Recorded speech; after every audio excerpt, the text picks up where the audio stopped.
அனைவருக்கும் வணக்கம். தமிழர் ஊடகத்தின் வாயிலாக அர்ஜுன். இன்னைக்கு நாம பார்க்க போற ஒரு காணொளி கொஞ்சம் நீண்ட நெடிய காணொளி தான். ரொம்ப நேரம் பேசுவேன்னா இதுல ஜீசஸ், பரமஹம்ச யோகானந்தர், வள்ளலார், வைகுண்டர் எல்லார பத்தியும் நம்ம பேசுவோம். வள்ளலார் எல்லார பத்தியும் நம்ம பேசுவோம். அது ஏன் அப்படின்றத இந்த காணொலியில முடிவில் உங்களுக்கு புரியும். இந்த காணொலிக்கு நான் வச்ச பெயர்ன்றதை விட இந்த காணொலிக்கு நான் தேர்ந்தெடுத்த பெயர் அப்படின்றது தமிழர்களின் மெய்யியல் கோட்பாடு அப்படின்றது தான். சரி, இந்த காணொலி நான் எதுக்காக உருவாக்கணும் அப்படின்னு விருப்பப்பட்டேன் அப்படின்னா, தமிழர் மெய்யியல், இந்த மெய்யியல் அப்படின்றத நிறைய பேருக்கு புரியல. அப்ப இந்த மெய்யியல் பத்தி நம்ம பேசணும். தமிழர்கள் எவ்வளவு தூரம் அறிவை உலகத்திற்கு கடன் கொடுத்த ஒரு கூட்டம் அப்படின்றத இந்த காணொலியில பார்ப்பீங்க. சைனால எப்படி நம்ம கடன் கொடுத்துருக்கோம், தாய்லாண்டில் எப்படி நம்ம கடன் கொடுத்துருக்கோம், உலகத்திற்கு நம்ம எப்படி கடன் கொடுத்துருக்கோம் இந்த அறிவு அப்படின்றத இந்த காணொலியில் நீங்கள் புரிஞ்சுப்பீங்க. இந்த காணொலியை பற்றி எடுக்கிறதுக்கு அர்ஜுன் உனக்கு தகுதி இருக்கா? இதுதான் நான் கேட்ட கேள்வி, முதல் கேள்வி. எனக்கு ஏன்னா இந்த காணொலி எடுக்கிறப்பே எனக்கு சில கேள்விகள் வந்துச்சு. அர்ஜுனுக்கு தகுதி இருக்கா அப்படின்னு. அதற்கான விடையை நான் இதுலேயே சொல்லியிருந்தேன் காணொலியிலேயே. 2009ஆம் வருடம் நான் உங்கள்கிட்ட சொல்லியிருக்கேன், அமெரிக்காவில் இங்கே என்ன பொருளாதார தேக்கம், நான் பட்ட கஷ்டங்கள்லாம் தமிழரோட பார்த்துருந்தீங்கன்னா உங்களுக்கு புரிஞ்சு. அப்போ எனக்கு ஒரு தமிழ்நாட்டிலேருந்து ஒரு துக்க செய்தி ஒன்று வந்துச்சு. அதாவது எங்கள் வீட்டில் இருந்தவங்க ரொம்ப சில வயதிலேயே இறந்துட்டாங்க. எங்கள் அக்கா ஒருத்தவங்க, அவங்களுக்கு 2 குழந்தைங்க வேறு, ரொம்ப சின்ன பசங்க. எங்கள் அக்கா இறக்குறப்ப 2009 இது நடக்குது. இப்போ இதே 2009ஆம் வருடம் வேலை அதெல்லாம் சிக்கலாக இருக்குது. நான் நியூயார்க்கில் இருக்கேன். அதுக்கப்புறம் எனக்கு நிச்சயம் வேறு ஆயிடுச்சு. 2007 நான் இங்கே வந்துட்டேன். என் மனைவி அங்கே இருந்தாங்க. அப்போ காதலி எங்களுக்கு நிச்சயம் ஆயிடுச்சு. நான் போய் பார்க்கவும் முடியல. 3 வருஷம் ஆச்சு நான் என் மனைவி காதலியை பார்க்கறதுக்கு, திருமணம் செஞ்சுக்கிறதுக்கு. அப்போ தான் இந்த துக்கம் என்னை ரொம்ப பாதிச்சிச்சு. இந்த துக்கம் எப்படி பாதிச்சிச்சு அப்படின்னா, என் அறையில் இருந்தவங்க எல்லாருமே வேலைக்கு போவாங்க, நான் மட்டும் வேலையை தேடிக்கிட்டு கொஞ்சம் சிக்கலில் இருந்த நேரம். அப்போ என்னன்னா, எல்லாரும் வேலைக்கு போயிட்டாங்க, நம்ம மட்டும் தனியாக இருக்கணும். துக்கம் நடந்துருச்சுன்னு செய்தி வந்துருச்சு. எனக்கு அழுகவும் முடியல, ஒன்றும் முடியல, ஒரு மாதிரி இறுக்கமாக இருந்துச்சு. நான் என்ன பண்ணேன், என்னோட நண்பர் ஒருத்தர், அவரை நான் தலன்னு தான் கூப்பிடுவேன். அவர் சிவா அப்படின்றவர் என் கூட இருந்து ஒரு நாள் விடுபடுத்திட்டு எனக்காக இருந்தேன், நான் இருக்கேன்டா உனக்காக அப்படின்ட்டு. அதுக்கப்புறம் என்ன நினச்சி, அவர் அலுவலகம் போகணும். நான் சொன்னேன், நீங்கள் அலுவலகம் போங்க, நான் பார்த்துக்கிறேன் அப்படின்ட்டு. அதுக்கு அடுத்த நாள் நான் என்ன பண்ணேன்னா, ஒரு திரையரங்கத்துக்கு போனேன். திரையரங்கத்துக்கு போயிட்டு திரைப்படத்தில் அனுமதி சீட்டு வாங்கிட்டு 2 திரைப்படங்கள், காலையில் 1, மத்தியானம் 1, அப்புறம் மாலை கொஞ்சம் நேரம் அங்கே நியூயார்க்கில் சுற்றிட்டு திரும்ப அறைக்கு வந்துட்டேன். இப்போ இது எனக்கு ஒரு ரணம் மாதிரி ஆயிடுச்சு. அதாவது ரொம்ப ரொம்ப ரொம்ப எனக்கு சோதனையான ஒரு காலம் எனக்கு அப்படின்றது இந்த 2009ஆம் காலம். அப்போ நான் என்ன பண்ணேன், நேராக போனேன். போயிட்டு அவர்கிட்ட சொன்னேன், இனிமேல் நான் உங்கள் மூஞ்சிலேயே முழிக்க மாட்டேன். என்னை இங்கே கொண்டு விட்டுட்டு இவ்வளோ கஷ்டம் எனக்கு கொடுக்குறீங்களே, உங்கள் முகத்தில் நான் முழிக்க மாட்டேன் அப்படின்ட்டு. நான் இனிமேல் உங்களை பார்க்க மாட்டேன். உங்களுக்காக எவ்வளோ செஞ்சுருக்கேன், உங்களை நம்பினேன், நீங்கள் என்னை கைவிட்டுட்டீங்க, எனக்கு நீங்கள் நம்பிக்கை துரோகம் பண்ணிட்டீங்க அப்படின்னு சொல்லிட்டு நான் வந்துட்டேன். அதுக்கப்புறம் நான் அவரை பார்க்கவே இல்லை. கிட்டத்தட்ட ஒரு 6 வருடங்கள் நான் அவரை பார்க்கல. எங்கள் வீட்டில் சொன்னால் கேட்க மாட்டாங்க. ஏய் வா அவரை போய் பார்ப்போம் அப்படின்னு கூப்பிட்டு போவாங்க. கூப்பிட்டு போய் நிறுத்தினாலும் நான் அவரை பார்க்க மாட்டேன், கீழே குனிஞ்சுப்பேன். என்னால் எனக்கு நம்பிக்கை துரோகம் பண்ணவங்கள பார்க்க முடியாது, தலையை என்னால் தூக்கவே முடியாது. நான் அவங்க அங்கே இருந்தாலும் அவங்க இல்லாத மாதிரி தான் நான் கருதுவேன். என் உடம்புல ஒரு இறுக்கம் வந்துடும். எனக்கு நம்பிக்கை துரோகம் பண்ணிட்டு யாராச்சும் முன்னாடி நின்னாங்கன்னா அவங்கள நான் பார்க்கக்கூடாது அப்படின்னு நான் நினைக்கிறப்ப, அதை நான் வேணும்னு பண்ணுறது கிடையாது, அது என்னோட குணம். அப்படி அது ஏன் அப்படின்னு எனக்கு தெரியல. நான் அவங்க முகத்தையே பார்க்க மாட்டேன். அவங்க இருந்தால் கூட நான் அவங்க இல்லாத மாதிரி தான் கருதுவேன். அவங்க என் வீட்டில் சொல்லியிருக்கேன், நான் இது வேண்டாம், என்னை கூட்டு போகாத, எனக்கு ரொம்ப தர்ம சங்கடமாக இருக்குது அப்படின்னு. இல்லை நீ தான் ஆகணும் அப்படின்னாங்க. அதுக்கப்புறம் ஒரு காலகட்டம், ஒரு 6 வருடங்கள் நான் மனதார நான் எதுவுமே பண்ணலை. திருமணமாகுது, குழந்தை பிறக்கிறான். அவனுக்கு மகிழ் அப்படின்னு பேர் வச்சோம். மகிழ் திருமேனின்னு விடாமுயற்சி திரைப்பட இயக்குனர்கள், அவரோட பேர் எனக்கு ரொம்ப பிடிச்சிருந்துச்சு. அவரோட பேர் மகிழ் திருமேனின்னு இருக்கும். அந்த பெயர் எடுத்து என் பையனுக்கு நான் 2014 வச்சேன், அந்த மகிழ் அப்படின்ற அந்த பேர். சரி அப்படின்ட்டு மகிழ் பிறக்கிறான். அதுக்கப்புறம் 2015ஆம் வாக்கில் எனக்குள்ளார ஒரு மாற்றம் ஒன்று ஏற்படுது. ஒரு இடத்துல எனக்கு இது தேவைப்படுது. நான் உடனே அவர்கிட்ட போனேன். யாரை முகத்தில் பார்க்க மாட்டேன்னு நான் சொன்னேனோ அவர்கிட்ட போயிட்டு நான் சொன்னேன், என்னை மன்னிச்சிடுங்க, நான் தெரியாமல் சொல்லிட்டேன், நீங்கள் தான் எல்லாம் அப்படின்னு எனக்கு இப்போ தான் புரியுது, என்னை மன்னிச்சு ஏற்றுங்க அப்படின்னு சொல்லிட்டு. அதுக்கப்புறம் நேரடியாக அவர்கிட்டயே நான் என்னை சரணடைஞ்சிட்டேன் அப்படின்னு தான் சொல்லணும். அது வேறு யாரும் இல்லை, என்னை படைத்த இறைவன்கிட்ட தான் நான் சண்டை போட்டுட்டு 6 வருடங்கள் பேசாமல் இருந்தேன். கோயிலுக்கெலாம் போக மாட்டேன். அப்படியே கோயிலுக்கு என்னை கூட்டு போய் வலுக்கட்டாயமாக கூட்டு போனாலும் நான் தெய்வத்தை பார்க்க மாட்டேன். அது எனக்கு கோவம் வந்துருச்சுன்னா அது ஆசாமி சாமி அப்படின்லாம் நான் பார்க்க மாட்டேன். எனக்கு நம்பிக்கை துரோகம் யாராச்சும் பண்ணிட்டாங்கன்னா என்னால் ஏற்றுக்கவே முடியாது. இதை நான் உட்காந்து யோசிச்சிருக்கேன், ஏன் இப்படி நம்ம நடந்துக்கிறோம் அப்படின்ட்டு. ரொம்ப இயல்பாக பழகிறவங்க, யாரையும் ஏமாத்தாமல் பழகிறவங்கள நம்பிக்கை துரோகம் பண்ணிட்டாங்கன்னா அவங்களால அவங்ககிட்ட பேசவே முடியாது. இது சீமானன்னு இதை பண்ணுவாங்க. சீமானண்ணன் சில பேர்கிட்ட பேச மாட்டாங்கன்னு யாராச்சும் என்கிட்ட சொல்கிறப்ப எனக்கு தெரிஞ்சு அவன் ஏதோ தப்பு பண்ணியிருக்கான். அண்ணன் ரொம்ப இயல்பாக பழகிற ஒரு மனிதர். இப்போ அவங்கக்கிட்ட இப்படி நம்பிக்கை துரோகம் பண்ணால் அண்ணனால பேச முடியாது. அது எனக்கு ரொம்ப நல்லா புரிஞ்சுப்பேன். நானும் அந்த மாதிரி தான். நான் அண்ணன் பேசலைன்னா நான் அண்ணன் பேச மாட்டாங்க, என்னால் பார்க்கவே முடியாது. அதுக்கப்புறம் ஒரு காலகட்டத்தில் எனக்கு அது புரிஞ்சிச்சு, இல்லை இங்கே நடக்கிற ஒவ்வொன்றுத்துக்கும் ஒரு காரணம் இருக்குது அப்படின்ட்டு. இப்போ அதை நான் உணர்றேன். என்னென்னா அந்த காலகட்டம் நான் பிறந்ததுலேருந்து நிறைய கஷ்டங்களை அனுபவித்து வளர்ந்ததுனால தான் என்னால் இந்த தமிழ் தேசிய களத்தில் 10 வருடங்களுக்கு மேலாக இருந்து வேலை செய்ய முடியுது. ஏன்னா நான் நிறைய பேரை பார்த்துருக்கேன். நிறைய பேர் மனசோர்வு ஏற்பட்டு போயிடுவாங்க. ஆனால் இவ்வளவு சிக்கலான ஒரு களத்துலையும் எவ்வளவோ அவமானங்களையும் எவ்வளவோ புறக்கணிப்புகளையும் மீறி நான் இந்த இடத்துல இருக்கேன் அப்படின்னா அதுக்கு ஒரே ஒரு காரணம், நான் சிறு வயதில் பட்ட கஷ்டங்கள் தான். அது இங்கே அமெரிக்காவில் நான் பட்ட கஷ்டங்களையும் சேர்த்து தான் நான் சொல்கிறேன். அப்போ நான் போய் தெய்வத்துக்கிட்ட சொன்னேன், தயவு செஞ்சு என்னை ஏற்றுக்குங்க அப்படின்ட்டு. இப்போ உங்களுக்கு புரியுது இதை பற்றி பேசுறதுக்கு எனக்கு தகுதி இருக்குது அப்படின்ட்டு. சரி, அப்போ இந்த தமிழர் மெய்யியல் கோட்பாடு அப்படின்னா என்ன அப்படின்னா, இதை எனக்கு தெரிஞ்ச எங்கள் அண்ணன் ஒருத்தங்கிட்ட நான் பேசிக்கிட்டு இருந்தேன். அவங்க ஒரு ஈவேரைஸ்டு, ஒரு 5-10 வருடங்களுக்கு முன்னாடி, 5-6 வருடங்களுக்கு முன்னாடி நினைக்கிறேன். அவங்களுக்கு மெய்யியல்னா என்னன்னே தெரில. இத்தனைக்கும் அவங்க சங்ககால இலக்கியத்தெல்லாம் அவ்வளோ நல்லா படிப்பாங்க. சங்ககால இலக்கிய நூல்கள் படிப்பாங்க. அதை மிக எளிதில் நம்ம புரிஞ்சுக்கிற மாதிரி சொல்லுவாங்க. அவங்களாலேயே அந்த மெய்யியல் கோட்பாடை என்னன்னு தெரிஞ்சிக்க முடியல. ஏன்னா அந்த ஈவேரா அப்படின்ற ஒரு மனிதர் தமிழர்களுக்கு செய்த கேடு இதெல்லாம் அப்படின்னு நான் நம்புகிறேன். அப்போ இந்த இடத்துல எனக்கு மெய்யியல் அப்படின்னு ஏன் பேர் வச்சாங்க அப்படின்றத நான் ரொம்ப நாளாக நினச்சிக்கிட்டு இருந்தேன். அப்போ நீங்கள் பார்த்தீங்கன்னா தமிழ் எழுத்துக்கள் 2 வகைப்படும். ஒன்று உயிர் எழுத்துக்கள், சரிங்களா, உயிர் எழுத்துக்கள். இன்னொன்று மெய் எழுத்துக்கள் அப்படின்னு. இந்த மெய் அப்படின்றதுக்கு உண்மை அப்படின்றத தாண்டி தமிழில் இன்னொரு பொருள் ஒன்று உண்டு. அது என்ன அப்படின்னா உடல். இந்த உடலைத்தான் மெய் அப்படின்னு நம்ம தமிழர்கள் கூப்பிடுவாங்க. இதை பற்றி நான் மாசோ விக்டோரியா கிட்ட பேசியிருந்தப்போ அவர் கூட சொன்னார், ஆஸ்திரேலியாவில் இருக்கிற பழங்குடி மக்கள் அம்மாவை மெய்யின்னு தான் கூப்பிடுறாங்க அப்படின்னு. நம்ம தாயின்னு கூப்பிட்றோம். ஒரு காலத்தில் நம்ம மெய்யின்னு தான் அம்மாவை கூப்பிட்டோம். ஏன்னா அந்த உடம்புல இருந்து நம்ம வந்தோம் அப்படின்றதுல அம்மாவை நம்ம மெய்யின்னு கூப்பிட்ருக்கோம்.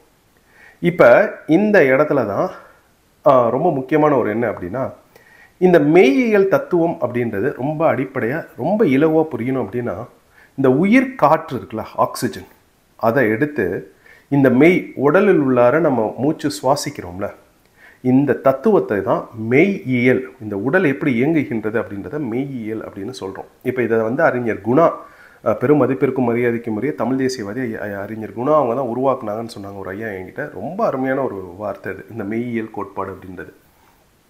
அப்போ இந்த மெய்யியல் கோட்பாடை நாம் புரிஞ்சுக்கிறதுக்கு நாம் இப்போ ஒரு இடத்துக்கு போகணும். அது என்ன இடம்னு நான் சொல்கிறேன். அதாவது தமிழர்கள் நாம் நிறைய இழந்திருக்கோம். நம்ம அடிமையான பிறகு தமிழர்களின் தாக்கம் உலகத்தில் குறைந்து விட்டது. தமிழர்கள் சுதந்திரமாக இருந்த பொழுது இந்த உலகம் முழுக்கவே தமிழர்களின் தாக்கம் இருந்திருக்கின்றது. அதில் ரொம்ப முக்கியமான ஒரு ஆளுமையை நம்ம மறந்துட்டோம். அவர் ஏன் மறந்தோம் அப்படின்றத தாண்டி அதை பற்றி பேசுறதுக்கு எனக்கு தகுதி இருக்கா அப்படின்னு நான் 2வது கேள்வியை வச்சேன் இந்த காணொலி எடுக்கிறப்ப.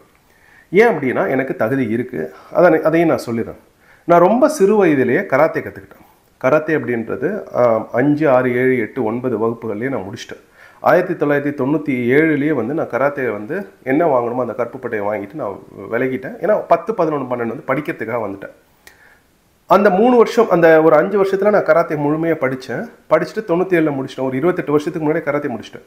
வந்ததுக்கப்புறம் இங்கே அமெரிக்காவில் வந்ததுக்கப்புறம் 2014 வாக்கில் திரும்ப எனக்கு கராத்தே கற்றுக்கணும்னு விருப்பப்பட்டேன்.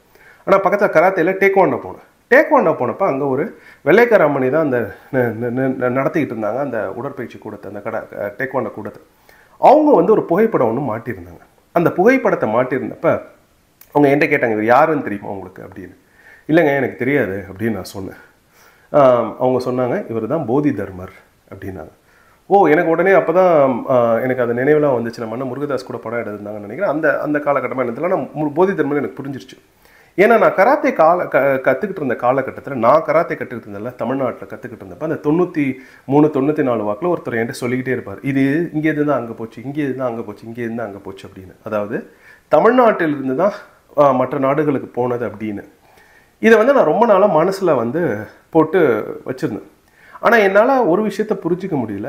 எதற்காக கராத்தே ஒரு தற்காப்பு கலையை கொண்டு போய் போதி தர்மர் அங்கே கற்றுக் கொடுத்தார் அப்படின்னு. அதற்கான விடை ரொம்ப நாள் நான் தேடிக்கிட்டு இருந்தேன். அதற்கான விடை எனக்கு தமிழர்களின் மெய்யியல் நூலான திருமந்திரத்தின் மூலமாக தான் எனக்கு கிடச்சிச்சு. அது என்ன அப்படின்னா, உடம்பார் அழியின் உயிரார் அழிவர், திறம்பட கிடையாது, திறம் பெற மெய்ஞானம் நல்லா கேட்டுங்க, மெய்ஞானம் சேரவும் மாட்டார்.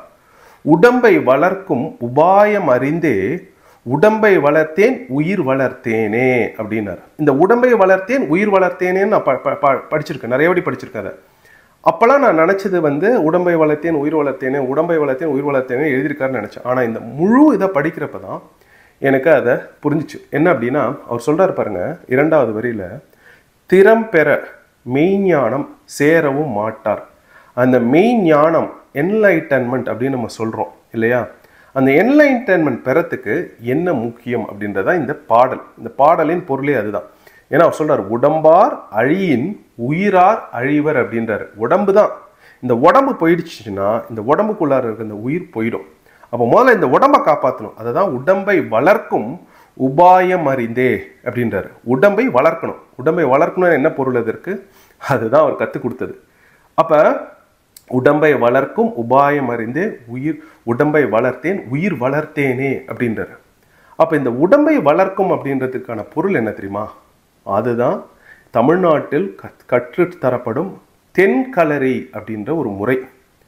உலகத்தில் ஒரே ஒரு இடத்துல தான் தற்காப்பு கலையும் மெய்ஞானமும் கற்றுத்தரப்பட்டது.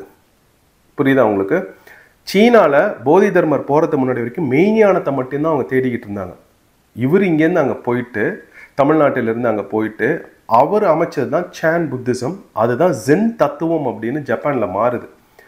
ஏன் அப்படின்னா, அங்கே இருந்தவர்கள் மெய்ஞானம் தேடுறோம் அப்படின்ட்டு சாப்பிடாம எல்லாம் அப்படியே இருந்து உடம்பை வந்து வருத்தி மெய்ஞானம் தேடினாங்க. ஆனால் போதி தர்மர் தான் சொல்கிறாரு, உடம்பார் அழியின் உயிரார் அழிவர் அப்படின்ட்டு உடம்பை தான் நம்ம முதல்ல பாதுகாக்கணும், காப்பாற்றணும். அப்போ தான் மெய்ஞானத்தை திறம்பெற பெற முடியும் அப்படின்றாரு. அதுதான் அவர் கற்றுக் கொடுத்த அந்த அடிமுறை வரிசைகள், தென்களரி முரிசைகள். இப்போ இது எப்படி உங்களுக்கு தெரியும் அப்படின்னு நான் என்கிட்ட கேட்டிங்கன்னா, சிறு வயதில் அந்த கராத்தே கற்றுக்கிட்டப்போ எனக்கு ஒன்று தெரிஞ்சிச்சு. என்ன அப்படின்னா, இது வந்து சண்டை போடுறதுக்கான இது இல்லை அப்படின்னு மட்டும் எனக்கு தெரிஞ்சிச்சு. அதே மாதிரி தற்காப்பு கலை அப்படின்றது நான் நினைக்கல. ஆனால் எனக்கு அதற்கான பொருள் என்ன அப்படி பட்டுச்சுன்னா, சினர்ஜி அப்படிம்பாங்க. அதாவது இந்த உடல் இந்த ஆன்மா இது ரெண்டத்தையும் நம்ம கலக்கிறதுக்கு மிக முக்கியமான அந்த மெய்ஞானத்தை பெறுவதற்கு உடல் வந்து உறுதியாக இருக்கணும் அப்படின்னு.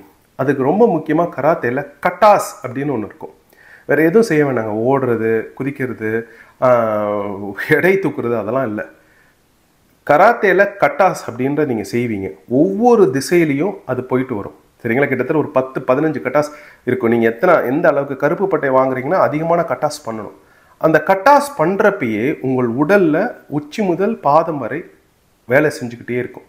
ஒரு 3/4 மணி நேரம் 1 மணி நேரம் ஆகும் அந்த கட்டா எல்லாத்தையும் பண்ணி முடிக்கிறதுக்கு. ஆனால் அந்த கட்டாவை நீங்கள் பண்ணி முடிச்சிங்கன்னா உங்கள் உடம்புலேருந்து வேர்வை அப்படி வெளியேறும். சரியா? அப்போ இந்த உடல் வந்து எல்லா சக்கரங்களையும் நம்ம வந்து திறந்து வைக்கிறோம் இந்த உடல் பயிற்சி கட்டா பண்ணுறப்ப. இதை இன்னொரு முறையில் அவங்க யோகாசனம் அப்படின்னு யோகா ஆசனங்கள் மூலமாக திறக்கிறாங்க. ஆனால் தமிழர்கள் நாம் இந்த களரி முறை, தென்களரி முறை, அவங்க மலையாளிகள் பண்ணுறது வடகளரி, நாம் பண்ணுறது தென்களரி. இந்த தென்களரி முறை வழியாக இந்த சக்கரங்களை உடம்புல திறந்துட்டு அதுக்கப்புறம் உட்காந்து அந்த மூச்சு காற்றை உள்ளார இழுத்து அந்த காட் பார்ட்டிக்கல் தெய்வத்தை நம்ம தேடுறோம் பாருங்கள் உடம்புக்குள்ளார. அதை தான் போதி தர்மர் கற்றுக் கொடுத்தாரு. எனக்கு ரொம்ப நாளாக இது புரியல. நான் போதி தர்மர் வந்து கராத்தே கட்டான்னே நினச்சிக்கிட்டு இருந்தேன். ஆனால் எனக்கு எப்போ புரிஞ்சிச்சுன்னா, இந்த பின்னாடி இந்த போதி தர்மரோட ஓவியம் இருக்குல்ல, இதை பார்த்தோன்னே தான் எனக்கு புரிஞ்சிச்சு. ஏன்னா இது தியான நிலையில் வந்து மெய்ஞானத்தை தேடுவார். அப்போ தான் என்னால் அதை வந்து தொடர்பு படுத்தி பார்க்க முடிஞ்சு. ஆஹா, இவர் வந்து தற்காப்பு கலைகள் அப்படின்னு அந்த கட்டாசியும் அந்த தென்களரியும் அங்கே கொண்டு போய் மாறிடுச்சு. அது கராத்தேவாக மாறி நிறைய மாற்றங்கள் ஏற்பட்டுடுச்சு ஒவ்வொரு இடத்துலையும். ஆனால் அந்த இதை பண்ணதுக்கு காரணம் மெய்ஞானம் அடைய வேண்டும் அப்படின்றதுக்காக தான். திறம்பெற மெய்ஞானம் பெறவும் மாட்டார் அப்படின்னு போடுறாரு. அப்போ எனக்கு புரிஞ்சிச்சு, சரி இது வந்து நம்ம ஆளுங்க கொண்டு போய் சேர்த்தது தான் அப்படின்னு. அதை தான் ஜப்பானில் ஜென் தத்துவம் அப்படின்றாங்க. இது வந்து போதி தர்மரோட ஓவியம். ஒரு தம்பி கேட்டார், என்னங்க வடநாட்டு சாமியார் ஓவியம் வச்சுருக்கீங்க அப்படின்னு. வடநாட்டு சாமியார் ஓவியம் வச்சுக்கிறது தப்பு இல்லை, ஆனால் இது போதி தர்மர். தமிழர்கள் எவ்வளவோ உலகத்திற்கு கடன் கொடுத்துருக்கோம் அப்படின்றத பாருங்கள். இப்போ இந்த இடத்துல ஒன்று சொல்லணும். நீங்கள் இந்த மெய்ஞானம் அப்படின்றத நீங்கள் உணர ஆரம்பிச்சிட்டிங்க, நீங்கள் முழுசாக பெறுங்க, அதெல்லாம் அது உங்களோட விருப்பம். இந்த மெய்ஞானத்தை நம்ம பெறத்துக்கான முயற்சிகளை ஈடுபடுறப்போ ஒன்று மட்டும் விளங்கும். அது என்ன தெரியுமா? அதை மெய்ஞானம் பெற்ற ஒரு எழுத்தாளர் எழுதியிருக்கார் தமிழ்ல, அது இவர் தான். திருவள்ளுவரும் he had attained enlightenment. அவர் மெய்ஞானம் இல்லாமல் அதை படைச்சிருக்க முடியாது அந்த திருக்குறளை. அதில் அவர் சொல்றார் பாருங்க, பிறப்புக்கும் எல்லா உயிர்க்கும் அப்படின்றார். எனக்கு ரொம்ப நாளாக இந்த கேள்வி இருந்துச்சுங்க, ஏன் அவர் பிறப்புக்கும் எல்லா மாந்தருக்கும்னு எழுதலை, ஏன் எல்லா உயிர்க்கும் எழுதினார் அப்படின்னா, இந்த பிரபஞ்ச தத்துவம், இந்த காட் பார்ட்டிக்கல் நம் அனைத்து உலகத்தில் இருக்கிற அனைத்து உயிர்களிடத்திலும் இருக்கின்றது. அதனால தான் பிறப்புக்கும் எல்லா உயிர்க்கும் சிறப்போவா செய்தொழில் வேற்றுமையான் அப்படின்னு இருக்காரு. உங்களுக்கு புரியுதா எப்படி திருவள்ளுவர் வராரு அப்படின்ட்டு? இப்போ இந்த இந்த இந்த போதி தர்மரோட இதையும் திருமந்திரத்தையும் எடுத்துக்கிட்டு திருக்குறளையும் படிச்சுட்டு விநாயகர் அகவல் ஒன்று இருக்கும், அதையெல்லாம் நீங்கள் படிச்சிங்கன்னா உங்களுக்கு ஒன்று புரியும். தமிழர்கள் இந்த இந்த உடலை வைத்து எப்படி மெய் ஞானத்தை அடைவது அப்படின்றது தான் எழுதியிருக்காங்க. இந்த மெய் ஞானத்தை நீங்கள் புரிஞ்சுக்கிட்டீங்கன்னா இன்னொன்று உங்களுக்கு புரியும். என்ன தெரியுமா? ஏற்றத்தாழ்வுகளே உலகத்தில் கிடையாது. அனைத்து மனிதர்களும் அனைத்து உயிர்களும் சமமானவை அப்படின்றது. நான் ஏன் ஜாதிய பேதத்தில் ஏற்றுக்காம வர்ணபேதத்தை ஏற்றுக்க மாட்டேன் அப்படின்னு நான் சொல்கிறது எனக்கு காரணம், மெய்ஞானம் பெற்ற யாருமே அதை ஏற்றுக்கொள்ளவில்லை. அதுதான் உண்மை. உங்களுக்கு புரியுதா? இப்போ ஏன் தமிழர்கள் தங்கள் வேர் தேடி போக வேண்டும் அப்படின்றத இப்போ புரிஞ்சுங்க. இப்போ இந்த இடத்துல இன்னொரு தகவலையும் நான் சொல்லணும்னு நினச்சேன். அது என்ன தெரியுமா? நாடார் அப்படின்னு ஒரு சமூகம் இருக்காங்க தமிழ்நாட்டில். அவர்கள் அரச மரபினர். என்ன தம்பி நாடார்களை போய் அரச மரபினர் அப்படின்னு சொல்கிற? அவங்கள பார்த்தாலே அதெல்லாம் இப்போ எழுதப்பட்ட வரலாறு. நான் உங்களுக்கு ஒன்று சொல்கிறேன் பாருங்க. ஒரு இனம் அடிமை ஆகுது இன்னொரு இனத்துக்கிட்ட. அடிமை ஆக்கிய இனம் என்ன பண்ணுவான்னா, அடிமைப்படுத்தப்பட்ட இனத்தின் வரலாற்றை கொச்சையாக எழுதுவோம். ஏன் தெரியுமா? அடிமைப்படுத்தப்பட்ட அந்த இனம் திரும்ப ஏந்திரிச்சு மேலே வந்துடக்கூடாது அப்படின்றதுக்காக தொடர்ச்சி அதை பண்ணுவாங்க. உலகம் முழுக்கவே இந்த வேலை தான் நடைபெற்று வருகின்றது. நான் உங்களுக்கு சான்று தரேன் பாருங்க. தமிழ் ஒரு காட்டு மிராண்டி மொழி. தமிழனுக்கு அறிவு கிடையாது. திராவிடம் வந்து தான் தமிழனை படிக்க வச்சுச்சு. 2000 வருஷமா தமிழனுக்கு கல்வி கிடையாது. தமிழ் மொழியை வேலைக்காரி கூட பேசாதுன்னு சொன்ன அந்த ஈவே ராமசாமி நாயக்கர் அதை திட்டமிட்டு தெளிவாக பண்ணார். அதை தமிழ்நாடு முழுக்க ஈவே ராமசாமி நாயக்கரின் சிலைகளை வைத்து தமிழனை மட்டம் தட்டும் வேலையை இந்த திராவிட தெலுங்கர்கள் பண்றாங்க. உங்களுக்கு புரியுதா? இதை விட சான்று உங்களுக்கு நான் தர முடியாது. அப்ப மெய் ஞானத்தை நீ எப்படி பெறணும் அப்படின்னு சைனால போய் ஒரு போதி தர்மன்னு ஒரு தமிழன் சொல்றத நம்ம ஏத்துக்காம ஈவே ராமசாமி நாயக்கரை ஏத்துக்கிட்டா எப்படி நம்மளுக்கு சொல்லுங்க? அப்போ உங்களுக்கு புரியுது. நாடார்கள் ஏன் நான் அரச மரபினர் அப்படின்னு சொல்றேன்னா, நான் இதை வந்து காமராஜரை பத்தி ஒரு காணொலி போட்டிருந்தேன் சில மாதங்களுக்கு முன்னாடி. அப்பவே நான் சொன்னேன், ராஜராஜ சோழனோட ஒப்பிறப்ப ராஜராஜ சோழன் ஒரு அரச மரபினர்.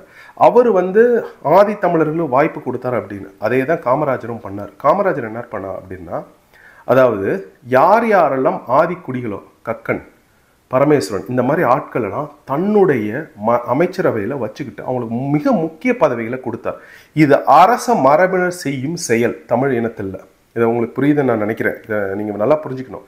நீங்கள் நாடார்களை பார்த்தீங்கன்னா அவங்களுக்கு தமிழ்நாட்டுக்கோ தமிழ் மொழிக்கோ ஏதோ ஒன்றுனா அவங்கள அறியாமல் வரும். நீங்கள் இப்போ போய் நீங்கள் பார்க்குறீங்க கன்னியாகுமரியில், எதுக்காக அவங்க வந்து தென்கலரியை இப்படி தூக்கி வச்சு இது பண்ணணும்? நீங்கள் நினச்சி பாருங்கள். வேர்களில் சில விஷயங்கள் இருக்கும், வேர்களில் இருக்கும், மனிதனோட வேர்களில் இருக்கும். அது அவனுக்கே அறியாமல் வரும். அந்த ஜெனட்டிக்ஸ்லேருந்து வரும். அது உங்களுக்கு புரியுதா? இதுக்கு நான் ஒரு சான்று தரேன் பாருங்க. 2021 வருடம் தமிழ்நாட்டுக்கு வந்து அப்போ வந்து தேவார மாண்பும் ஓதுவார் மரபும்னு இந்த நூல் தான் ஐயா குடவாயில் பாலசுப்ரமணியம் எழுதிய நூல். அந்த நூலை நான் படிச்சுட்டு நான் வந்து தமிழ்நாட்டுக்கு வரேன். அதில் தேவாரம்னு நம்ம இப்போ சொல்கிறோம். அது 15ஆம் நூற்றாண்டுக்கு மேலே வர இதுதான் தேவாரம் அப்படின்றது. ஆனால் உண்மையான அதோடைய பேர் என்ன அப்படின்னா திருப்பதிக விண்ணப்பங்கள். மேன்மையான பதிகங்கள் பாடுவதுதான் திருப்பதிக விண்ணப்பங்கள் அப்படின்னு இருக்கு. இப்போ இந்த திருப்பதிக விண்ணப்பங்கள் அப்படின்றத நான் தமிழ்நாடு முழுக்க பயணம் செஞ்சேன் 21. எந்த ஒரு இடத்துலையும் நான் பார்க்கல, ஒரே ஒரு இடத்துல தான் பார்த்தேன். அது எந்த இடம் தெரியுமா? நீங்கள் நம்பவே மாட்டீங்க. அது எந்த இடம் அப்படின்னா அண்ணன் போட்டியிட்ட திருவொற்றியூரில் பார்த்தேன். என்னடா இது இந்த இடத்துல திருப்பதிக விண்ணப்பங்கள்னு எழுதப்பட்டிருக்குன்னு. அதற்கான காரணமும் எனக்கு தெரியும். என்னன்னா இந்த நூலில் சொல்லியிருப்பாரு குடவாயில் பாலசுப்ரமணியம், திருவொற்றியூர் ஒரு காலகட்டத்தில் மிக அதிகமாக திருப்பதிக விண்ணப்பங்கள் பாடப்பட்ட இடம். கோயில் அவ்வளோ நிலங்கள் கொடுத்து மக்களை திருப்பதிக விண்ணப்பங்கள் பாடுங்க அப்படின்னு நிறைய பேரை நியமித்து சோழர்கள் பண்ணியிருக்காங்க. சோழர்கள் ஆட்சியில் அது நடந்துச்சு. அப்போ அதை வந்து கல்வெட்டுகள் வாயிலாக குடவாயில் அதை நிறுவியிருப்பாங்க. அது 1000 வருஷம் கடந்தும் திருவொற்றியூரில் அது இருக்குங்க. உங்களால் நம்ப முடியாது. அந்த மக்கள் அவ்வளோ தூரம் பயபக்தியோடு இருப்பாங்க, சித்தர்களை வழிபடுவாங்க. நான் போய் பார்த்தேன், அண்ணன் கூட்டு போனாங்க எல்லாத்துக்கும். அப்போ நான் பார்த்தப்ப எனக்கு ரொம்ப வியப்பாக இருந்துச்சு. வேர்களில் அது இருக்கின்றது. அதே தான் நாடார்களுக்கும். இப்போ நான் இன்னொன்று கேட்குறேன். வைகுந்தரை எல்லாரும் சொல்கிறாங்க இல்லையா? வைகுந்தர் என்ன பண்ணார்? நீங்கள் போய் நின்னீங்கன்னா ஒரு கண்ணாடி ஒன்று இருக்கும். நிறைய பேர் அதை புரிஞ்சுக்கல. நானுமே முதல்ல என்னடா இது, ஏன் கண்ணாடி வச்சாரு, ஒன்றும் புரியலையே அப்படின்னு. ஏன்னா வைகுந்தர் மெய்ஞானத்தை பெற்றவர். அவருக்கு தெரியும் தெய்வம் உன் உடம்பில் இருக்கின்றது. நீ அந்த தெய்வம் இருக்கின்ற உடம்பை பார்க்க வேண்டும் என்றால் கண்ணாடியை பார், நீ தெரிவாய், நீ தாண்டா தெய்வம் அப்படின்றார். இந்த சித்தாந்தம் வேரிலிருந்து அவருக்கு தெரிஞ்சிருக்கு. அதனால தான் அவர் கண்ணாடியை வச்சிருக்காரு. இதெல்லாம் நீங்க உட்காந்து சிந்திக்க சிந்திக்க சிந்திக்க சிந்திக்க இதெல்லாம் உங்களுக்கு புரியும். அதனால தான் சொல்றேன் நாடார்கள் அரச மரபினர் அப்படின்னு. இன்னொன்னு ஒன்று சொல்றேன், தமிழ் குமுகத்தில் இருக்கும் அனைவருமே அரச மரபினர். இது சத்தியபூர்வமான உண்மை. பறையர் அரச மரபினர், தேவேந்திர குல வேளாளர்கள் அரச மரபினர், எல்லாருமே அரச மரபினர். ஏன்னா நம்மளுக்குள்ளாரே நம்ம சண்டை போட்டுக்கிட்டு வீழ்த்திட்டு மற்றவனோட வரலாற்றை நாமளே தவறாக எழுதுனதுனால நடந்த இந்த சிக்கல் இது. இங்க யாருமே தமிழ் குமுகத்தை பொறுத்த வரைக்கும் தாழ்த்தப்பட்டவர்களே கிடையாது. உண்மையாதான், அதான் உண்மை. இன்னும் சொல்ல போனா இந்த உலகத்தில் அனைத்து உயிர்களும் சமமானவை அப்படின்றது தான் மெய்ஞானம் கற்றுத்தருகின்ற அறிவு. உங்களுக்கு புரியுது? அப்ப அர்ஜுன் ஒரு கேள்வி உனக்கு, எதற்காக கோயில்கள் கட்டப்பட்டது அப்படின்னு நீங்க கேட்டது, நீங்க கேட்கறது எனக்கு நல்லா புரியுது. நீ தான் உன் உடம்புக்குள்ளாரதான் இந்த இறைவன் இருக்காரு, உன் உடம்புக்குள்ளாதான் இந்த காட் பார்ட்டிக்கல் அப்படின்றது நீ சொல்றது இருக்குன்னா எதற்காக கோயில்கள் கட்டப்பட்டது அப்படின்னு நீங்க கேட்குறீங்க. நீங்க கேட்டது அருமையான கேள்வி. கோயிலாவது ஏதடா குளங்களாவது ஏதடா, கோயிலும் குளங்களும் கும்பிடும் குலாமரே, கோயிலும் மனதுள்ளே குளங்களும் மனதுள்ளே, ஆவதும் அழிவதும் இல்லை இல்லை இல்லையே. இது சித்திர பாடல். இந்த பாடல்ல என்ன சொல்றேன்னா, கோயில் கிடையாது, குளம் கிடையாது, எதுவும் கிடையாது, கோயில் குளம்லாம் உடம்புக்குள்ளார தாண்டா இருக்கு அப்படின்ற. அப்புறம் எது கோயில் கட்டப்பட்டது? கோயில் எதனால கட்டப்பட்டது அப்படின்னா, நான் உங்களுக்கு தெளிவா சொல்றேன். தமிழர்களின் மெய்யியல் கோட்பாடு தத்துவங்களை வைத்து கோயில் கட்டப்பட்டது. அதுதான். அந்த கோயில்ல வணிகம் நடந்துச்சு. அந்த கோயில்ல நிறைய சான்றுகள், ஆவணங்கள், வரலாறு கல்வெட்டுகளில் பதிக்கப்பட்டன. அந்த கோயில்ல வர்த்தகம் நடைபெற்றது. கோயில்கள் வங்கிகள் போல செயல்பட்டது. கோயில் ஒரு கொலாபரேஷன், மக்கள் அனைவரும் சந்திக்கிற ஒரு இடமா இருக்கிற மாதிரி இருந்துச்சு. அதனால தான் கோயில்கள் கட்டப்பட்டது. அதனால தான் தமிழ்நாட்டில் கோயில் இருக்கும் கோயில் இல்லாத கிராமத்தில் ஊரில் நீ குடியிருக்க வேண்டாம்னு சொன்னாங்க. ஏன்னா இதை சீமான் அண்ணனை வச்சு நான் உங்களுக்கு சான்று கொடுக்குறேன். சமீபத்தில் சிங்கம்புலி அண்ணன் ஒரு இது சொன்னாங்க. அதாவது சீமான் அண்ணன் வீட்டுக்கு போனால் நிறைய பேர் வருவாங்க திரைத்துறையிலேருந்து. அவங்க எல்லாரோடையும் சாப்பிட்டுக்கிட்டு பேசிக்கிட்டு இருப்போ வாய்ப்புகள் நிறைய கிடைக்கும் அப்படின்னு. அதைத்தான் கோயில்களில் பண்ணாங்க. கோயிலில் சாமி கும்பிட்றதை விட்டுட்டு அதை தாண்டி நிறைய விஷயங்கள் நம்மளுக்கு நடைபெற்றுங்க. ஆனால் அதெல்லாம் நம்ம மறந்துட்டோம். ஆனால் குஜராத்திகள் அதை இப்போ பண்ணிக்கிட்டு இருக்காங்க. அமெரிக்காவில் யூதர்கள் அவங்க ஒவ்வொரு வாரமும் கோயில்களில் அவங்க கோயில்களில் சந்திக்கிறாங்க. ஏன்னா அவங்களுக்குள்ளார ஒரு கட்டமைப்பு உருவாகுது கோயில்களில். உங்களுக்கு புரியுதா? இப்போ கோயிலில் தமிழர்களின் தத்துவமான மெய்ஞானம் எங்கே இருக்குது? நீங்கள் சொல்கிறது தவறு அப்படின்னா, இப்போ தஞ்சை பெரிய கோயில் எடுத்துக்கிட்டிங்கனாலும் அது இருக்குது. ஆனால் 15ஆம் நூற்றாண்டுக்கு மேலே தமிழ்நாட்டில் விஜயநகர படைத்தலைவர்கள் ஒரு பிழை ஒன்று செஞ்சிடறாங்க. என்ன செய்கிறாங்கன்னா, அந்த இடபம் அப்படின்னு சொல்கிறோம், இல்லை நந்தின்னு சொல்கிறோம், அந்த ரிஷபம் அப்படின்னு சொல்லுவாங்க. அந்த நந்தியை தமிழர்கள் கட்டிய போது சிறிய அளவில் வச்சுருந்தாங்க. ரொம்ப சிறிய அளவு, இந்த சிலை அளவுக்கு தான் இருக்கும். அதை விட கொஞ்சம் பெருசாக வேணா இருக்கலாம். அது இன்னமும் இருக்குது ஒரு ஓரத்தில். ஆனால் இந்த விஜயநகர படைத்தலைவர்கள் அதை 15ஆம் நூற்றாண்டுக்கு மேலே பெரிய ஒரு நந்தியாக வச்சு அந்த மெய்ஞான தத்துவத்தை அவர்களுக்கு தெரியாததுனால மாற்றிட்டாங்க. ஆனால் உலகத்தில் ஒரு இடத்துல அது நடக்குது. அது எங்கே தெரியுமா? தமிழ்நாட்டிலிருந்து சென்று தாய்லாண்டில் கோயில் கட்டியிருக்காங்க. தாய்லாண்டில் ஒரு கோயில் இருக்குது. இதை நான் சொல்லுவதை விட இந்த QR கோடை ஸ்கேன் பண்ணிங்கன்னா ஐயா குடவாயில் பாலசுப்ரமணியம் இதை பற்றி அவங்க விளக்கியே சொல்லியிருப்பாங்க. அது என்ன கோயில், தாய்லாண்டில் எங்கே இருக்குன்னு. அந்த தாய்லாண்டில் இருக்கிற கோயிலில் ஏப்ரல் மாதத்தில் சரியாக ஒரே ஒரு நாள் சூரியன் வரும். அந்த சூரிய கிரகணங்கள் என்ன ஆகும் அப்படின்னா சரியாக அந்த லிங்கத்தின் மீது படும். சரிங்களா? இப்போ இந்த லிங்கம் அப்படின்றத சிவலிங்கம் அப்படின்னு நம்ம சொல்கிறோம். அதில் பார்த்தீங்க அப்படின்னா தாய்லாண்டில் இருக்கிற கோயிலில் சிவன், பிரம்மா, திருமால் இது மூணும் சேர்ந்ததாக ஒன்று கட்டியிருப்பாங்க. அது மூணுமே ஒரே ஒரு இதில் இருக்கும். அதில் அந்த வெளிச்சங்கள் பட்டு அந்த கோயிலே பிரகாசமாக இருக்கும். அப்படியே ஜோதிர்லிங்கம் மாதிரி இருக்கும். உங்களுக்கு புரியுதா? அப்போ இந்த உடம்புக்குள்ளார மெய்ஞானம் அறிவு பெறுறப்ப அந்த ஒளி வருது பாருங்க, அதை தான் தமிழர்கள் கோயிலாக கட்டினாங்க. தஞ்சை பெரிய கோயிலில் நீங்கள் பார்த்தீங்கன்னா அந்த கோபுரம் அப்படியே அந்த இப்படி இருக்கும். இதே இதுதான் பிரமிட்லையும் இருக்கும். இதே இதுதான் தென் அமெரிக்காலையும் கட்டப்பட்டிருக்கும். தென் அமெரிக்காவில் இருக்கிற இடத்துல இது எல்லாம் நம் உடம்பில் அந்த இது அப்படியே சேர்றது. உள்ளம் பெருங்கோயில் ஊன் உடம்பு ஆலயம், வல்லற் பிரானார்க்கு வாய் கோபுர வாசல், தெல்ல தெளிந்தார்க்கு தெல்ல தெளிந்தார்க்கு சீவன், சிவன் இல்ல சீவன் சிவலிங்கம், கள்ள புலனைந்தும் காளாமணி விளக்கே. மெய்யியல் கோட்பாடுன்னு திருமந்திரம் சொல்லுது.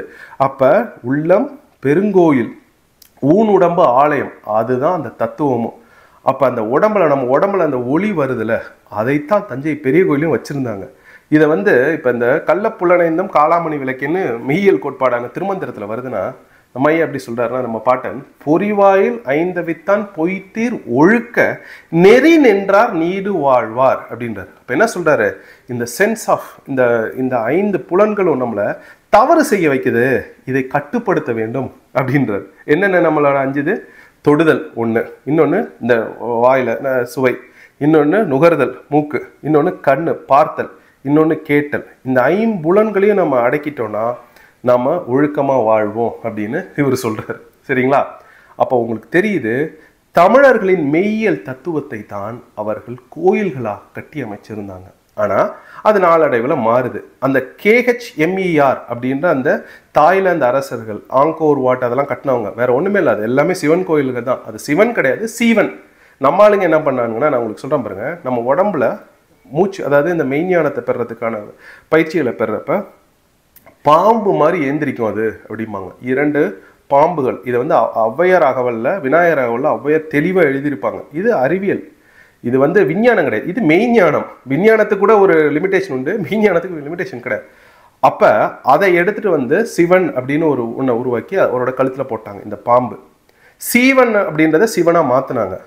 மெய்ஞானம் பெற்றவங்க இந்த இடத்துல பார்த்துக்கிட்டே இருப்பாங்க, இந்த இடத்துல ஒரு இது திறக்கும். அதை தான் சிவனுக்கு 3வது கண் அப்படின்னு அவங்க வச்சாங்க. நான் அதனால தான் சொல்ல, இந்த புராண கதைகள் இதிகாசங்கள்லாம் நான் நம்புறதில்ல, ஆனால் ஒரு விதத்தில் நான் அதை ஏற்றுக்கிறேன். ஏன் அப்படின்னா, அவங்க ஒரு குடும்ப கட்டமைப்பு, தெய்வங்களே குடும்பமாக இருந்தாலும் குடும்ப கட்டமைப்பு அப்படின்ற ஒன்று உருவாக்குனாங்க. அதுதான் தமிழர்களை இந்த அளவுக்கும் காப்பாற்றிட்டு வருது. இவ்வளோ வருடம் கழித்தும், எவ்வளவோ சீர்கேடுகள் நமக்கு நடந்தாலும், ஒழுக்கத்தில் நம்மளை காலி பண்ணணும்னு நம்மளுக்கு சாராயத்தை கொடுத்து போதையை கொடுத்த இந்த திராவிட மாடல் ஆட்சியில் இன்னமும் நம்மளை காப்பாற்றுவது இந்த குடும்ப கட்டமைப்பு அப்படின்றத நம்ம யாரும் மறந்துடக்கூடாது. சரிங்களா? அப்ப கோயில் அப்படின்றது தமிழரின் மெய்ஞான தத்துவத்தினால் கட்டப்பட்டதுன்னு உங்களுக்கு தெரியும். சரி, இப்போ வாங்க, இப்போ ஒரு கேள்வி ஒன்று வருது. எனக்கு வந்துச்சு இந்த கேள்வி, எதனாலடா ஜீசஸ் வாழ்க்கையில வந்தார் அப்படின்னு. ரொம்ப நாளாக எனக்கு புரியாத ஒரு கேள்விங்க அது. ரொம்ப நாளாக எனக்கு புரியாது. ஏன்னா எனக்கு அதை என்னால் வெளியில் சொல்ல முடியாது. ஆனால் ஜீசஸ் 2 ஆன்மாக்களை நான் ரொம்ப உன்னத ஆன்மா அப்படின்னு நினைப்பேன். ஒன்று ஜீசஸ், இன்னொன்று இயேசு கிறிஸ்து, இன்னொன்று வள்ளலார்.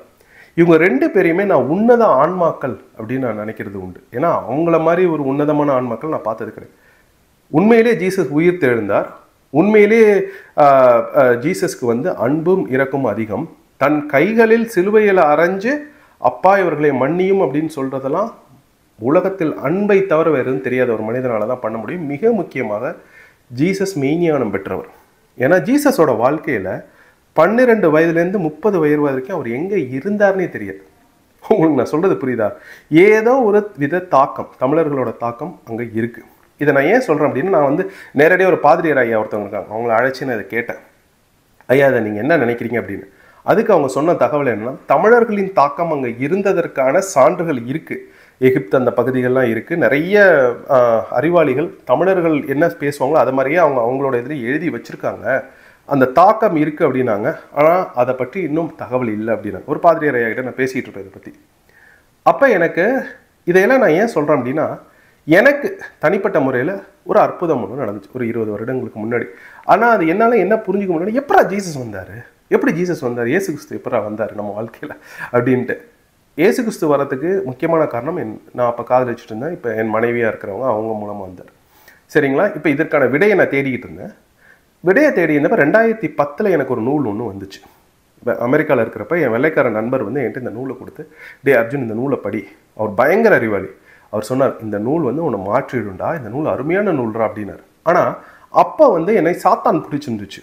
சாத்தான் பிடிச்சிருந்துச்சுன்னா ஈவேரைஸ்ட்டு இந்த திராவிட தாக்கம் கொஞ்சம் இருந்துச்சு. அந்த நூலை பார்த்தோன்னா நான் முடியாது அப்படின்ட்டேன்.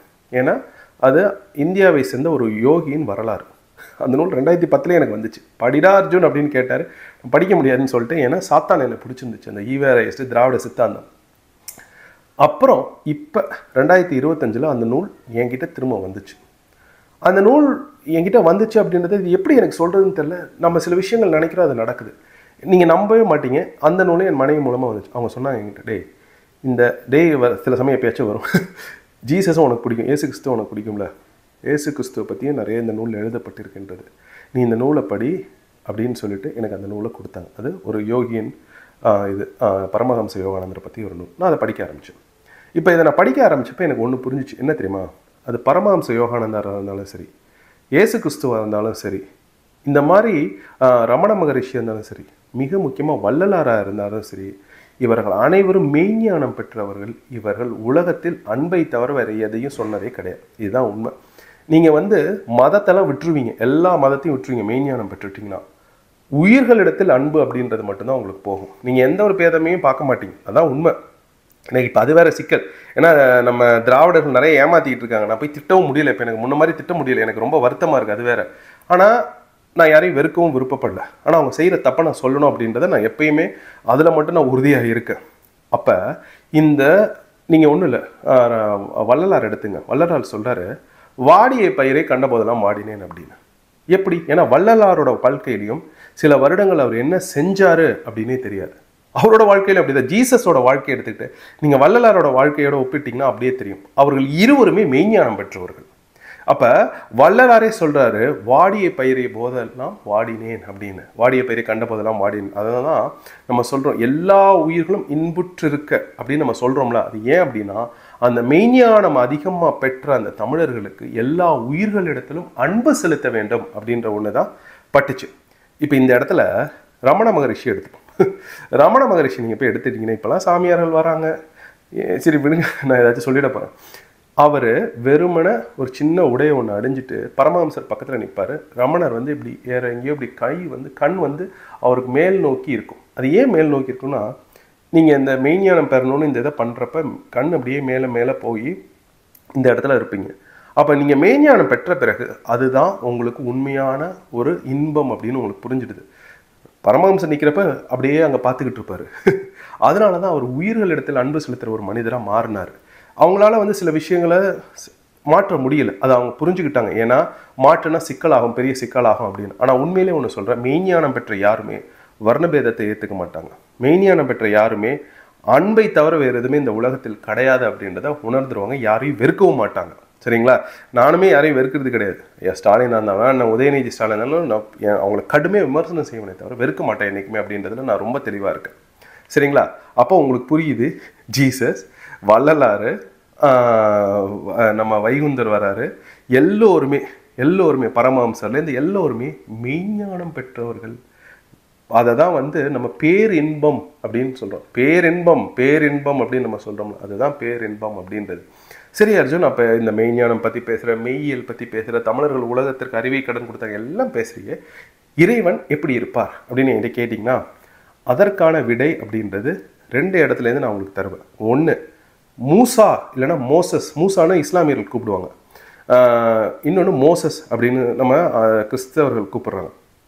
அவர்கிட்ட தெய்வம் எப்படி வந்துச்சு உங்களுக்கு நினைவில் இருக்கா? சொல்லிட்டேன் அப்படின்னு. ஒளி. அந்த ஒளி தான் தெய்வம். அந்த ஒளி தான் தெய்வம். இந்த பிரபஞ்சத்தை இயக்குகின்றது அந்த ஒளி தான். அந்த ஒளி தான் நம்ம அனைவர் உடம்பிலும் கலந்திருக்கின்றது. நம்ம உடம்பில் எல்லா உயிர்களிடத்திலும் கலந்திருக்கின்றது. அந்த ஒளி தான் தெய்வம். இதை நீங்கள் நம்பலை அப்படின்னாலும், தமிழ்நாட்டை சேர்ந்த ஒருத்தர் வச்சு நான் சொல்கிறேன் உங்களுக்கு. வள்ளல் பெருமான். உலகத்திலேயே அவ்வளோ ஒரு மனிதர், அப்படி ஒரு மனிதரை பார்க்க முடியுமா? வள்ளல் பெருமான் சொல்கிறாரு, அருட்பெருஞ்சோதி தனி பெரும் கருணை. கருணை தான். அதில் அவர் சொல்கிறார் பாருங்க, அருள் பெரும் ஜோதி. இறைவன் அப்படின்ற ஒளிமயமானவன். அந்த ஒளி வேற எங்கேயும் இல்லை, உங்கள் உடம்புக்குள்ளார தான் இருக்குது. அதை நீங்கள் தேடணும் அப்படின்றது தான் தமிழர்களின் தத்துவமான தமிழர் மெய்யியல் அப்படின்றது. உடம்பை முன்னம் இழுக்கென்று இருந்தேன், உடம்பினுக்குள்ளே உருபொருள் சொல்கிறாங்க, உருபொருள் கண்டேன், உடம்பிலே உத்தமன் கோயில் கொண்டான் என்று உடம்பை யான் இருந்து ஓம்புகின்றேனே அப்படின்னு தமிழர் மெய்யியலான திருமந்திரம் சொல்லுது. அதே மாதிரி ஓடி ஓடி ஓடி ஓடி உட்கலந்த ஜோதியை நாடி நாடி நாடி நாடி நாட்களும் கழிந்து போய் வாடி வாடி வாடி வாடி வாழ்ந்து போன மாந்தர்கால் கோடி கோடி கோடி கோடி என்னிருந்த கோடியே ஜோதி அப்படின்னு தான் உண்மை. சரி அர்ஜுன், இப்போ இதெல்லாம் இவ்வளோ சொல்கிறியே, நீ ஏன் இப்போ இறைவனெல்லாம் ஏற்றுக்கிட்டியா, தெய்வத்தெல்லாம் ஏற்றுக்கிட்டியா அப்படின்றத தவிர எனக்கு என்ன தோணுதுன்னா, ரொம்ப பயத்தில் வாழ்கிறேன். ரொம்ப பயந்து தான் இருக்கேன். என்னென்னா, எங்கள் அண்ணன் சீமானுக்கு நான் ரொம்ப பயப்படுவேன். இன்னொன்று 24 மணி நேரம் 7 நாட்கள் யாரோ நம்மளை பார்த்துக்கிட்டு இருக்கிற மாதிரியே எனக்கு ஒரு பயம் இருக்குது. நம்ம வந்து எந்த ஒரு தப்பான எண்ணங்களும் வந்துடக்கூடாது, ரொம்ப ஒழுக்கமாக இருக்கணும் அப்படின்றது கட்சியில் வந்து சேர்ந்ததுக்கப்புறம் தமிழர் மெய்யியலை அந்த மெய்ஞானத்தை உணர ஆரம்பித்ததுக்கப்புறம் என் மனதில் ஏற்பட்ட மாற்றங்கள். சரிங்க, இந்த காணொலி உங்களுக்கு பிடிச்சிருந்துச்சுன்னா இதை நீங்கள் மற்றவர்களும் பகிருங்கள். மிக்க நன்றி.